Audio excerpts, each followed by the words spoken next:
Hello, everyone. Welcome to C-Suite Talks. We speak with industry leaders, introducing you to some of the most interesting people and businesses today. We are focused on women, money, and power, as well as diversity in all areas.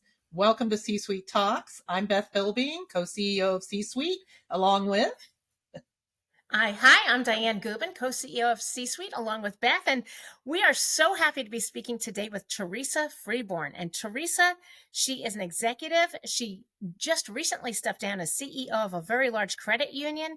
She's a longtime advocate for women. She is a principal in a clothing company, Smash and Tess, and now she's an author. Teresa is an outspoken and sought-after speaker and media commentator who delivers important truths with warmth, compassion, and humor. So, Teresa, you have a new book called Suits and Skirts, Game is On. And the premise of the book is simple. All right, we have three things. Women have been seeking power and equity for decades to no avail. Men are keeping women from attaining powerful C-suite and board positions to the detriment of corporate Beth's holding up the book, to the detriment of corporate bottom lines. And the reasons vary, but the results do not. Women are still highly underrepresented in leadership roles. So welcome, Teresa. Thank you. We're so happy to have you, Teresa. So happy to be here. Thank you. So let's just dive in because there's a lot of amazing information and questions we have for you today. So why the book? And why is it directly to men in corporate leadership roles? And first off, the book is amazing. I read it. It's fabulous. Yeah, I read it too. It's wonderful. Thank you. You two are definitely officially in my fan club. Appreciate you. Anyway, as Dianne mentioned, women have been seeking power equity for decades, right? To no avail. And I personally have been working on the advancement of women in leadership roles for decades as well. And, quite frankly, to take a phrase from an old movie called Network, I'm mad as hell and I'm not going to take it anymore. That's kind of where I'm at right now. And it kind of formed my thesis for the book, which is sort of weaves into your second part of your question. And it is my thesis that it's men who are keeping women from attaining powerful C-suite and board positions, all to the detriment of corporate bottom lines. Okay. And the reasons vary. Yes, they do. The results do not. We know what we're looking at today, and I'm going to get into that in a moment. But I think I'm just going to ask you to do some of the math, because you can do the math in all of your organizations, and you'll prove this point. Women are very highly underrepresented. And there's so many books out there for women, plenty of conferences and symposiums and networks. And just like C-Suite, right? We encourage each other at these kinds of networks. We share our learnings, but we also lament our current state of representation at senior levels. I mean, that's reality. And this book actually doesn't talk to women, guys. It actually talks directly to men who are blocking women's corporate advancement. And you know what? I haven't read a lot of books like that. I haven't read a lot of books out there that are actually just talking to the men about women's lack of advancement. And it's kind of surprising, because we all know that as men, right? That's who's in these positions of power today. They're in the leadership roles. And if you think about it, naturally, they're the only ones that can actually fix the problem, right? They have the power, right? And to make these points very clearly in this book, it sort of resulted in this no holds barred discussion, which is probably going to ruffle some feathers as the men read this. They're going to make themselves a little more uncomfortable as they read it. And I've got to tell you, there's real good reasons to ground this. And most of it comes with about, sort of the representation of women. If you think of an increase in the Fortune 500 of 40 female CEOs in the course of 50 years, if you think that's a success, I think I question your math skills. Okay. Think about it. One female CEO in 1971 to 44 female CEOs in 2022. That's 50 years. That's not an improvement, guys. That is ridiculous. It's pathetic. It's token. And it's actually pretty, right? And barely. Yeah, it's ridiculous. And women on boards, I keep reading the same number these days, and I don't care how you look at it or how you want to spin it, but women make up only 25% of boards out there, right? We're never going to see major change if that number stays there like that. And it's been there for a while. And there are a whole bunch of boards which actually don't have any women on them at all. And then there's a whole bunch that actually have one or two. And quite frankly, they think that's plenty. So we've got so much to work with here. And I'm just about sort of putting some of these hard facts out there and getting a conversation going and starting to change the mindset. So that's why I did it. And as you can tell, I'm feeling pretty strong about those opinions. So, yeah. Oh my gosh. Well, as a former bank CEO, being in finance, you saw it for sure. So, so why do you think women are being frozen out of these C-suites and corporate boards? You're saying it's the men. So are you anti-male? Like, tell us a little bit more. Oh, I've had that response. Actually, I think it was my son who first said that when he read a very early draft, and he said, "Mom, you just sound like you're a man hater in this." And I said, here's what's I didn't interesting. find that at all, Not at actually. all is my response. Not It at all wasn't. is It my was just, response. it was fun. Yeah. Yeah. Well, we need men on our side to make the change. As I mentioned earlier, they have the power, they have the control.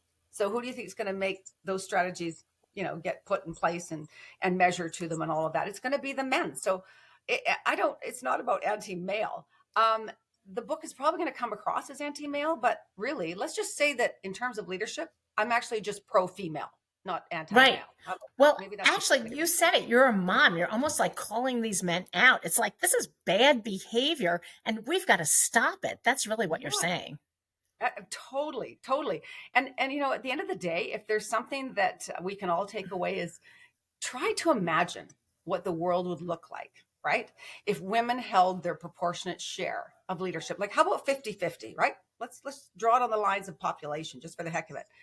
Think of what the agenda would be on corporate board tables. Think of what the agenda would be in government, healthcare, education. I mean, I don't even know where to stop here. But pink tax, it goes on and on. It would. Yeah, it would. The strategies would be different. And of course, the results would be different. We'd live in a very different world today. So, right. Although these views are perhaps viewed as anti-male, it's actually just my way of sort of being a sort of a disruptive approach to the problem, right? Meant to get men's attention. So I'm hoping it will. So that's my response to it. What are some of, there's so many myths about women in the workplace that are just ingrained into our society. What are some of those? You call those out? Oh, well, first of all, myths. Yes, there are tons of them, and they're very persistent over the years, if you think about it. And these are about the myths that men have about women. Okay. I'm just assuming that women don't hold the same kind of myths. They just experience them, right? So there's I guess there's some pretty messed up, fossilized ideas about women in the workforce that do need to be addressed, and they need to be addressed yesterday. So this is really old thinking, but I can give you a few, but there are so many. And I'd love the two of you to even comment on what you think these myths are, but I'm going to tell you things like, we can't control our emotions, really. Women prioritize family over work responsibilities, really. Pregnant women can't possibly be effective at work. How about the fact that women are too risk averse, right? You hear that all the time. Oh no, they can't be good leaders because they're risk averse. And yet,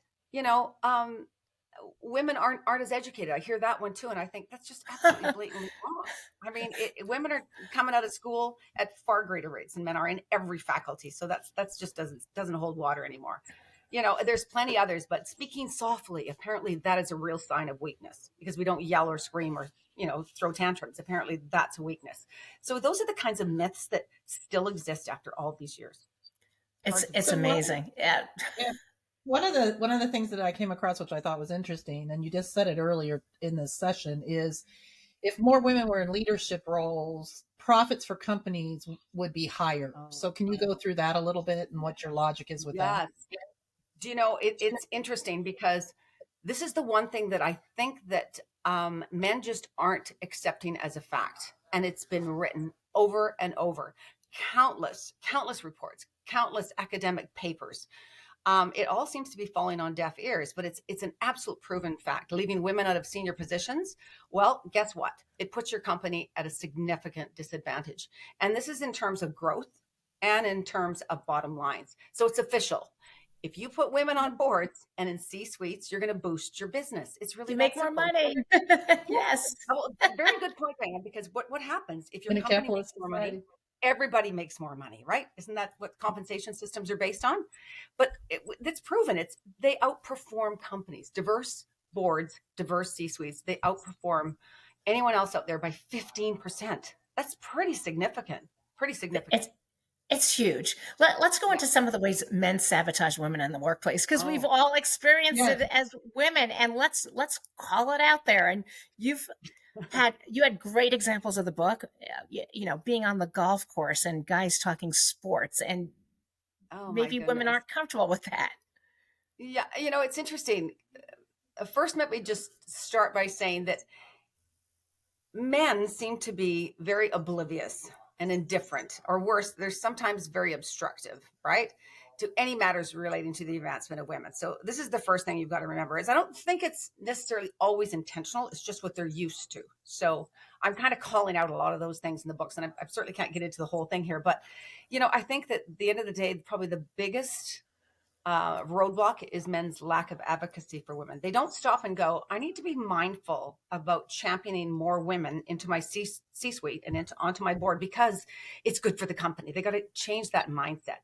So I think that the kinds of ways they sabotage would be some good examples would be, clinging to that old, work/family narrative and, what corporations feel about maternity leave. You hear them talk about this. It's not in your policies. Your policies all sound terrific, but it's that talk in the coffee room about it. Oh my God, she's pregnant. Well, forget that promotion for her. That's never going to happen now because she's going to have a baby and that's it. Like as if we can't do both. Okay, Right. so this is kind of what I'm calling out as guys. I had a boss who made me. I have 3 kids, and Yeah. made me take my leave much earlier than I expected. And I was commission driven and stopped everything because he was afraid I was going to give birth in the office. Oh my God. Well, you Honest have to to God, deal I with am that not mess. kidding Yeah. you. Yeah. Can you I am imagine? not kidding you. Yeah. Yeah. Well, there's all of that. And I think at the end of the day, come on, women can be amazing leaders and have children at the Yes. same time. Shocker, but we can, and we've proven it over and over and over again. The other part too is the network thing. You mentioned that earlier, Diane. And to me, that is something, again, not necessarily intentional, it's just familiar. So for instance, women aren't allowed to take part in or be part of men's networks. They're men's networks, right? So this idea of the old boys club, it's definitely real. And there's the boys nights out, there's the golf outings, there's the drinks after work. What do women do after work? What are we doing? We're rushing We, home. right. We got dinner, we got kids, we got homework, we got baths, we got, what the lineup is. You're just rushing out the door. Whereas the guys are going to go for a cocktail. Well, guess what gets discussed in those cocktail hours? And they talk about what's coming up in work, the openings that are coming. I Or heard the Joe. bonus or the pay structures or yeah, Or the how financing, or yeah. don't Yes, know, right? right. The subjects that you wouldn't normally talk about all day at work because you're busy working and doing your job, but these are the things that come up. So it's the Yes. opportunity for guys, because women aren't at those networks, to have a sort of a leg up on all those opportunities, which we don't have. So those kinds of things. And then there's also the, if you think of all the behavioral aspects, the microaggressions, calling women aggressive. Funny how that works. I use an example all the time. I was a big fan of watching House of Cards. I don't know if any of you watched that in Yes. the past, but though there's your power couple, and they were both just as aggressive and just as ruthless, except she was a bitch, right? Right. He on the other hand was, it was just part of who he was and all of that. But they could act the same way. But funny how one gets labeled and one doesn't. So it's that kind of thing. It's what about the feminine discount? I mean, talk about a sabotage. That's my view. You hire a woman, you get a better deal, right? You get a better price. And I've had so many women tell me this, that, I'm cheaper than the guy. That's why I got the promotion. Think about that. It's very sad. I've been told directly in one corporation I worked at that I got the position because of the diversity goal. So, Yeah. what, and The I only worked like reason. crazy, but that was the Yeah. only reason. Yeah, exactly. But you see, that's one of those microaggressions. What a horrible thing to tell you. Instead of Right. saying you are so competent, you got this job because of what you bring to the table, and boy, you're going to make a difference. That's the stuff that beats women up in the workplace. And that kind of behavior has to stop. It has to stop. If you want to think those things, keep them to yourself, but do not be talking like that, and do not refer to women in that way. It's demoralizing. It really is. So let me ask you this. So what can they do to change? How do they recognize, and what are some steps in a way that would move them forward? Yeah. Right. And I think that's a really good question. And I think when men read this, and even women that read it, they're going to say, so how do we make the change? That's probably the most difficult thing. We all kind of know it. Some of us know it better than others, but what do you have to do? And I think it's got to be absolutely creating this top of mind awareness for the problem that exists. So first of all, is can we acknowledge the problem? Men, please acknowledge the problem. And I don't know about you guys, but I'm telling you, every time I'm with a group of men, I usually talk about, so tell me about the makeup of your exec team and your board. And it's always the same response. It's very rare that it comes across as, oh God, we got 65% women on our board. You never hear that. And so, but they look at me and they go, yeah, we got 2 women. Yeah, we got one heads up HR and one heads up marketing. There you go. Aren't we diverse? Yeah, I see it constantly. It's all over the web. Everybody's corporate website, when you look at who the players are, it's all the guys. It's so true. Because there are no qualified women, right? Well, that's the whole other thing. So again, I spent some time talking about the recruitment practices, because everybody says, well, we can't have affirmative action. So what happens is these recruiters are retained, and you go out and get me a diverse candidate pool. Don't you hear that all the time? Yeah, go get me that diverse candidate pool. Yeah. Then you talk to the hiring manager, who pretty much always is a guy. And what does he say? Yeah, I've asked for this diverse candidate pool, but I'm going to tell you, Teresa, I'm still going to make the decision based on who's the best candidate. So what does that tell you? That means that he's just totally checked out of the idea that I'm putting forward here, which is, can you be more mindful? There's an imbalance in your corporation. And until you get at 50% of your leadership team as female, some gender balance there like that, then you got work to do. And if it means that guys may have to be sidelined a little bit, so be it. You know what? Women have been sidelined for years, decades. So what's the big deal? So it's about owning this. And then, of course, if you don't have the CEO all completely hepped up on this subject, it ain't ever going to happen anyway, because they got to shout it from the rooftops, right? If they don't believe it and their board doesn't believe it, then it'll fall on deaf ears. Right. I mean, wasn't it? Didn't we all just read a story about, when Sheryl Sandberg left the company? What happens if there's a champion in place because you found some capable woman to head this little initiative up, like it's some initiative? No, it's a wholesale change. But if you put someone in place and they leave, that's it for the program. This is probably the biggest flaw with DEI programs today, is we don't have that constant awareness, constant top of mind. Everything you do in your business, think of it through the lens of, how do I get this balance? Because it's good for my company. I got to get to this balance. Right. Because the DE&I people are mostly female, I've been noticing. Yeah. So then they've got that whole battle of right against the problem and trying to move the guys out when they don't want to go. So really what you're saying is that men don't even think there's a problem.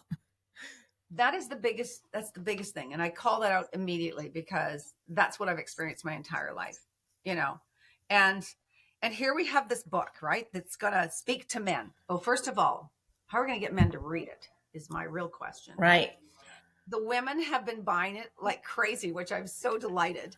But here's the thing, I think that I have something for women and I have something for men in this book, and it was unintentional. I was writing it for men. But you know what women have told me? They've told me that, look, I know it's directed at men. I can feel it. And I love that it is. However, you kind of gave me a playbook here. You kind of gave me some ideas on how to respond to some of this, absolute terrible treatment I get in my workplace. And it exists today. You think it was the 50s. No, this is 2022. And this is what I'm feeling. So there's that. And also, I think it gives women a voice. They feel stronger when they read that others are experiencing the same things. And now I'm going to bring it out and I'm going to talk about it some more. So that's for women. But at the end of the day, what I really want to do is, how do I get to the guys? And I think that it had to be a disruptive kind of view of the world. If it was just some woman's book and expecting the men to read it, they're never going to read it. So it had to be kind of cheeky and sassy and kind of no holds barred, which is what I wanted to do. And black, the cover choice you made as opposed to pink. Yeah. Yeah, exactly. No, it's good. Exactly. So Teresa, I want to ask you about women. So I have observed a couple things. So women, number one, let their networks down. They don't continue to do networking things. Dianne and I have heard a lot like, oh, I'm so busy. I don't have time to go to events. I don't have time. I've heard it forever. Speakers, I can't invest in networking organizations, etc. And men realize the power of their network. That's why they golf. That's why they go for drinks. That's why, and I have seen it when a woman loses their position or does a career transition, they have to scramble. When a man does, someone picks them up and moves them, Right. to somewhere else. So why do you think women do that to themselves? It's like self-sabotaging their environment. Not all women, and we're generalizing, so I Right. apologize. Yeah. Yeah. And I mean, I belong to several networks, all pretty much women networks. Men have their own thing, and they're not going to, you probably don't even know of those networks. I mean, they just don't exist. But my feeling is that women's networks don't really work all that well if you think about it. So I'll just preface that with something here, because this is a network. C-suite is a network. Right. You can get as much out of it as you want to get out of it, right? So I've joined a local group. I try and plug in wherever I can. Yes, I'm busy. I've got about 8 things going at the same time, but I still find time for, come on, 45 minutes, you can do it. Everybody can do Right. that. So I think women should pay a little more attention to that. But at the end of the day, the power is in the men's networks, right? So, and here's my reason for that. No man wants to join a woman's network. There's a reason for that. There's no power there. They join their networks. They become part of that because they can see someone who's more powerful than they are that can help them and give them a leg up down the road. So that is the quandary here. We'll never have men in our networks. And quite frankly, I don't think we need to. I think that women need to figure out how we can get more involved in some of the men networks. There's only one way that can happen. And that would be for the male leaders today to allow that to happen. Okay. And to actually allow women into some of those networks intentionally, not because they forgot about it, not because they never thought about it, not because, oh, we asked, but they got to get home at night or whatever. Well, then make it on a different time. Okay. How about making it at 4:00, cut out a little early so that they can also participate and still get home in time. Like, it's about sort of, reframing all of that and reinventing what that network looks like. It's old school. It's absolutely old school. Right. But also within the men's networks, and I can think of several business networkers just locally here that are heavily male. It's the men opening up the circles. Like in C-suite, we just pull women in. Teresa, no woman ever stands alone. We pull you in. We make sure you're talking, you're meeting the right people. Who do you want to know? When you walk into the men's network, you don't get that warm fuzzy. You get the closed cliques, you get the circles, and you're like, who do I need to talk to? And then the women find each other because you can't open up the men's networks. Oh my goodness. You just reminded me of my entire career in finance. There's so few women at the table in a senior circle that it wasn't uncommon for me to walk into any conference and being one of 6 women in the room of 300. And then talk about a lonely place. I mean, you gradually sort of move to other women in the room, and then you realize, no, I got to go sit at that guy's table. I'll just go and shake that up. Right. But let me even add to that. Being in finance, almost every single phone call is male. The women are not working together, and I see it. They're not opening the doors. It's strange. Did you see that too? That women, like if there's a woman that is on a corporate board, is she proposing and putting up other women to be on that board too? Or do they feel, I'm here, I need to protect what I have? I think we can all find examples of the latter that you just spoke of, that I'm in, nobody else coming in. I got into the neighborhood, no one else is coming in, right? I want to keep it to myself. I don't want to risk losing it. There's that kind of spirit out there. Like they're good and bad everywhere. But I think what I've seen mostly is women helping women, lifting women up. And I think Madeleine Albright had a great quote, which was sort of, there's a special place in hell for women who don't help other women. Right. I totally believe that. Right? It's like, ladies, let's help each other up here. And until we have that parity, it's going to take some heavy lifting here. It is. And we need all hands on deck. And you're still going to find the bad apples. They're going to exist. It's like you can find an absolutely aggressive, ball-busting woman CEO out there too. But I think by and large, they're not. They use their female attributes. That's what they bring to the leadership table. It's not that. So you're going to see those rarities. But I'm sort of bullish on most women, like us here, are those kind of women that have that kind of balance. We're not going to go off on some tangent here and protect turf and all that stuff. No, I think we're going to help other women. And if you're not doing that, do it. I think so too. So before we end and talk about where we're buying the book, let's talk very briefly about Smash and Test, which is also the company you're a principal in. Tell us about that and how you're doing and what your plans are. Thank you, Diane. Yeah, thank you for asking. And Smash and Test. So my daughter would be the Smash, and I would be the Test. Test is short for Teresa. And it's a women's apparel company that is a direct to consumer. So we're online only, called smashtest.com. She is the CEO, so I'm very proud of her. And by the way, she wrote the foreword to my book, which never happens. I've never seen a foreword written by a daughter, so I was very proud of that. She did an amazing job of that. And I'm chair of the board of Smash and Test, and we're sort of this women-owned, women-run company. We're based in Vancouver, Canada, but we have about 10% of our market now in the US, and we're expanding that. We have a hero piece. It's the romper. The romper. It's like a onesie. If you haven't got one, you got to go get one. And it's basically, it's to help women feel super comfortable. Women are changing the world kind of thing, and we need clothes that can change with them. That kind of brand play there. And we have community-led design. We have 350,000 Instagram followers, and these people help us design our product. It's just amazing. It's an amazing experience. You have to be involved. Right. And you've got some very big names affiliated with it, Paula Abdul and others. I mean, you've done amazing. Yeah, we've managed to get a lot of collaborations going with, most recently, we just had a collab with Paula Abdul. We've got Ashley Simpson coming up. We've done one with Hilary Duff, Jillian Harris, Star Wars, Sesame Street, you name it. So, everybody's got their little angle there, and it's really fun. And, but again, every one of those collaborations mean that these people get to help design what it is that we're going to put out there. So give us a shot. Take a look, see Oh, what that's you great. like. Okay, cool. So where can folks buy the book? Yeah. It is available on Amazon for sure. And I know because all sorts of friends of mine, it was just released on Tuesday, and all sorts of friends are sending me pictures of them holding the book, and it arrived today. So it just took a couple of days. So it's in everybody's hands now, but it's certainly available there, and it's available in Kindle and softcover and hardcover. And yeah, so you can certainly buy it at Amazon. You can also buy it at Barnes & Noble and other booksellers too. They've got it as well, but have at it. Okay, cool.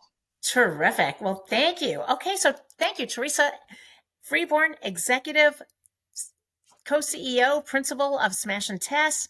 The book again is Suits and Skirts, Game On. Thank you to our sponsors. Do you want to do that? I'll do it. Thank you to our sponsors, Google, City National Bank, the law firm of Manette, the law firm of Paul Hastings, Interpublic Group, advertising, media, and PR companies, and executive search and IT consulting firm, Amplify Professional Services. Thank you so much to our listeners. We appreciate you. Beth, take us home. Yep, and hit the subscribe button on Apple, Spotify, wherever you find your podcasts. Leave us a review. We're on social media, streaming live on LinkedIn, Twitter, etc., and love hearing from you. So please check out our website, www.csweet.org, and come and get involved. And thank you so much, Teresa, for being with us today. And thank you to our listeners. We really appreciate you. We're on LinkedIn Live. Thank you for watching today.